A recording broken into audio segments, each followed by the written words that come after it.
Bernard Chesterton je izvanredan pisac po svakom parametru onoga što čini dobru literaturu. 36. godine prošlog veka Thorsten Vogelqvist nominovao ga je za Nobelovu nagradu. Prijatelj Bernarda Shawa, sa kojim se nikada i ni u čemu nije slagao, ostavio je veliki opus od 100-ak knjiga. Briljantan eseista, strašan upoređivač, velemajstor paradoksa, lucidan, promišljen i sa zaključcima koji vas oplemene i zaista teraju na razmišljanje, ovaj autor dao je 100-ak knjiga. Njegov prvi roman, Napoleon sa Notting Hilla, bio je zapravo pokazatelj čime će se ovaj čovek baviti docnije.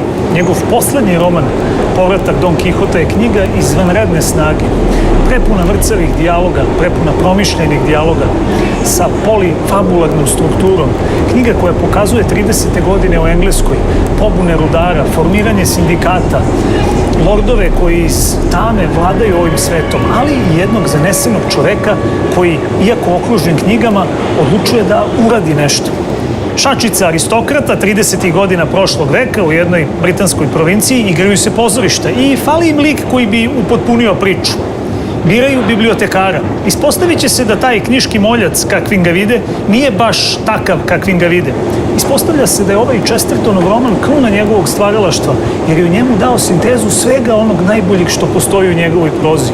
Chesterton je lucidan, promišljen pisac, čovek koji je umeo jako dobro da komponuje svoje priče i romane, ali nadasve umeo je na jedan vrlo delikatan, humoristički, duhovit, perfektan način da duhovito priča o jako ozbiljnim stvarima. Remek delo britanske i svetske literature.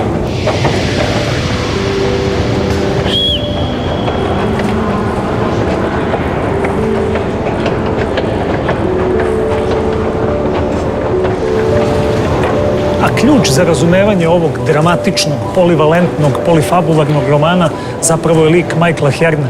Tu je i Douglas Murrell, koji je neka vrsta pandana legendarnom Sancho Pansi. Ova priča raspoložit će vas, ubedit će vas da postoji smisao života i ubedit će vas da je dobra književnost ono što možemo da prepoznamo i čemu uvek možemo da se vratimo ili da ga po prvi put otkrijemo.